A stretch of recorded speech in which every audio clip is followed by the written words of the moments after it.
I don't know if you've ever taken time out to consider the impact that social media has on your life.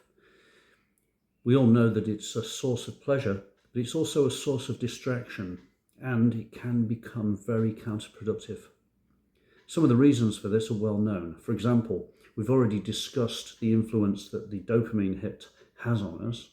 So the expectation and the reward of scrolling constantly through indefinite stimuli, and lots of different ideas, and no two things being the same, provocative statements, sexy pictures, interesting, fast moving cats. Well, all of these things contribute to a sense of distraction which is pervading our lives. And this distraction, of course, as far as the social media producers are concerned, is by design. What I'd like to do is to explore some of the ways that distractions happen to us, and then perhaps suggest some ways that we can overcome some of those distractions.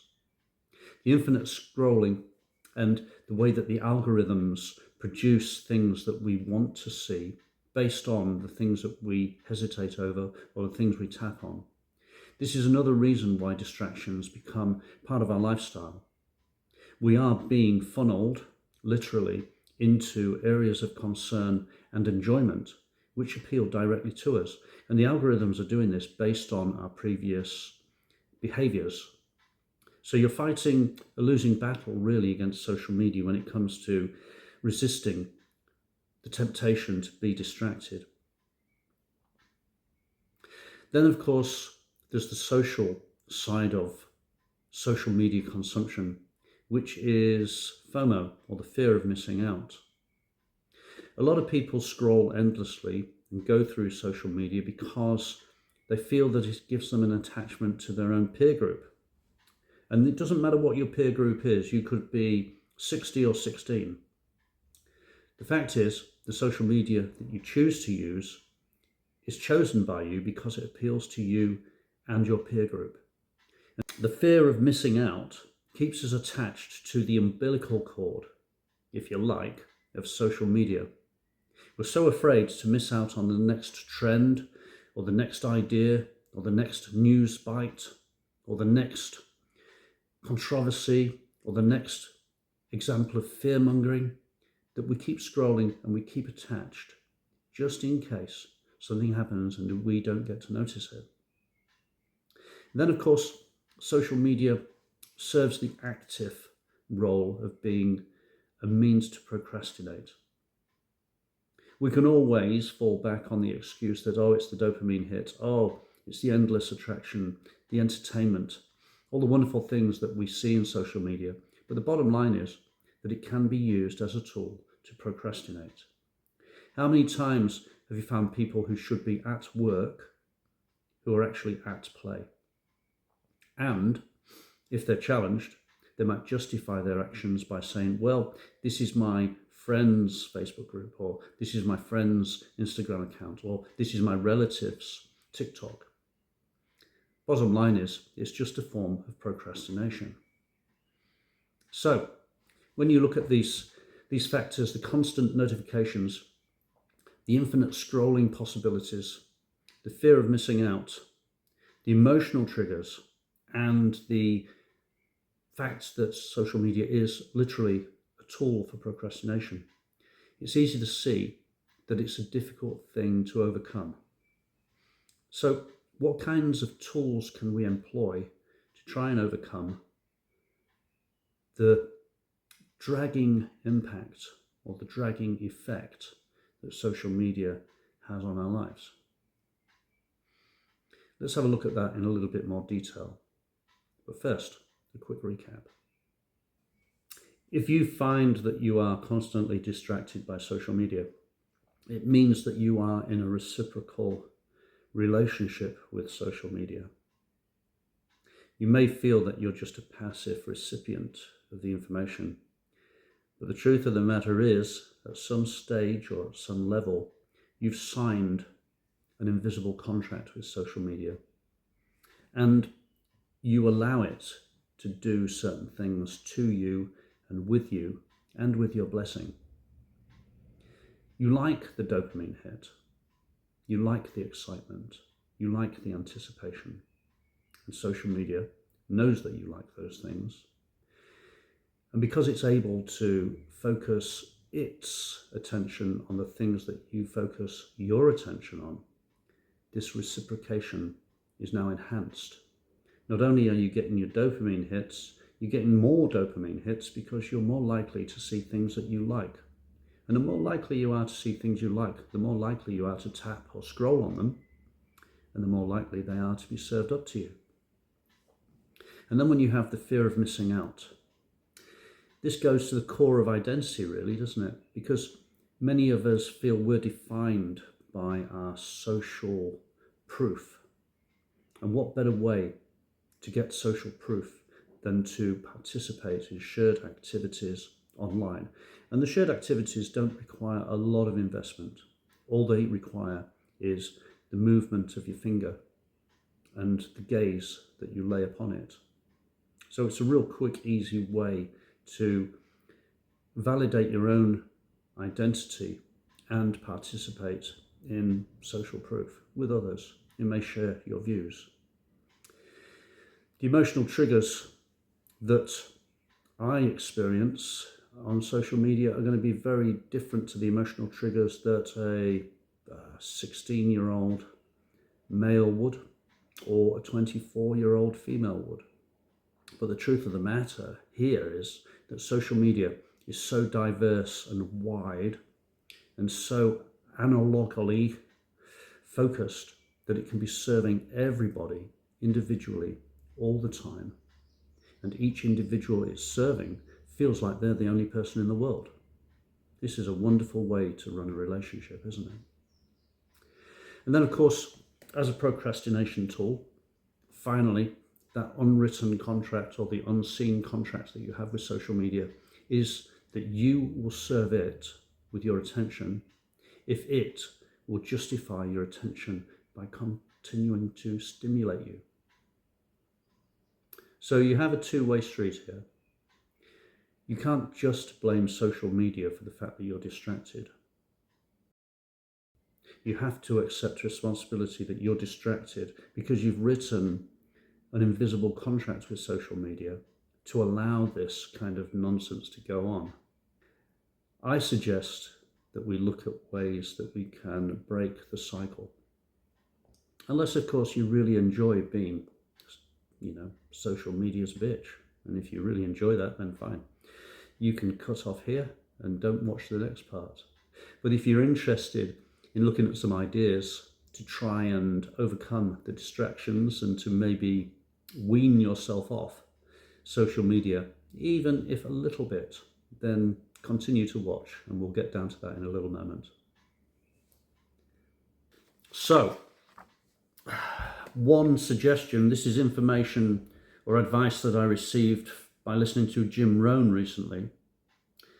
And in this day of AI created content, I can't hand on heart say he actually said this, but it really does sound like Jim Rohn, so let's go with it's Jim Rohn's idea. He suggested that if you find yourself distracted, it's a good idea to do a time audit. So, setting up a time audit might be a good way to, first of all, diagnose what the issues are and where the chinks in your armour are. The advice that I've received from my many advisors is that you should go for a 3-day run and try to take a time audit over a 3-day period and see how much time you spend doing what. I think it's a good idea because I think it's a good way to focus your thoughts for a start. It also might be quite an eye-opening experience just to see how much time we tend to spend just dicking around. You can identify patterns. It may be that you can identify the kinds of patterns that match your own life rhythm. For example, if you're a morning person, it may be that you hit the books early and get stuff done.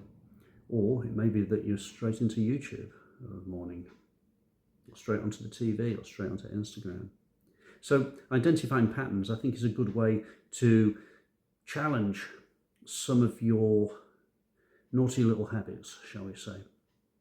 Also, the good thing about a time audit is that it can encourage you to start to prioritize your time. And so instead of just aimlessly drifting from one task to another, you can start to break your day down into manageable chunks and then deal with priorities. I often try to deal with priorities, but I get so wrapped up in them that other stuff falls by the wayside. My jury's out on that one, I must confess. Personally, I think if you can get 3 or 4 decent things done in a day, then it's a good day. Other people might think that 7 or 8 good things in a day are a good day. Either way, the point I'm making is that by auditing your time, you can get a grasp of how you're spending it, and you can also then get a handle on how to manage it better.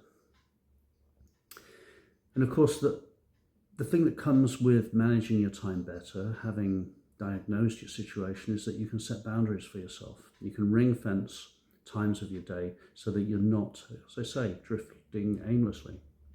So some of the purposes of a time audit are to increase your awareness, set your boundaries, get a diagnosis of how your time is being spent, and encourage you to prioritize your time more effectively. And finally, a time audit would be a good way to promote productivity.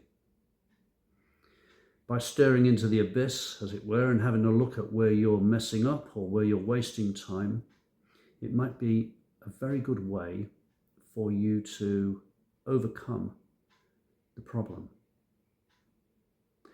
And I say overcome the problem because if you're watching this, it's because you want to tackle the problem of being distracted. We've already explained why you get distracted and how you get distracted. And so now what we're trying to do is to tackle how not to get distracted.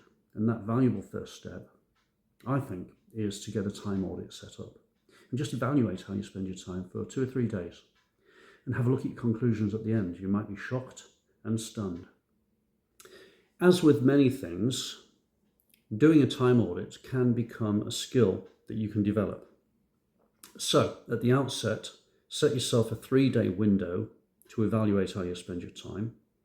And then you can record all your activities and see where the cracks appear.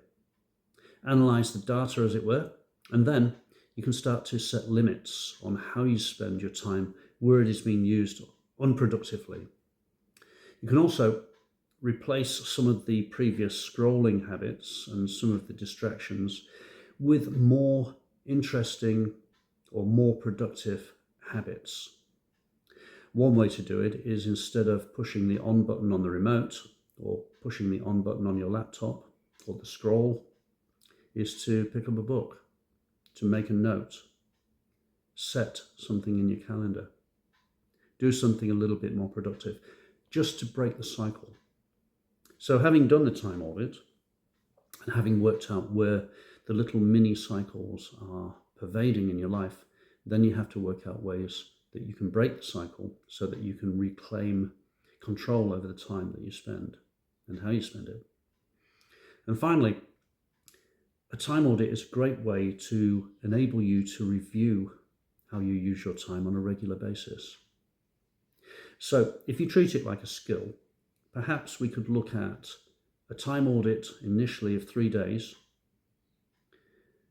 evaluate the data, remedy the problems, or attempt to remedy the problems, and then when you've got an angle on that, you can then set yourself a more ambitious program of a time audit of 5 days.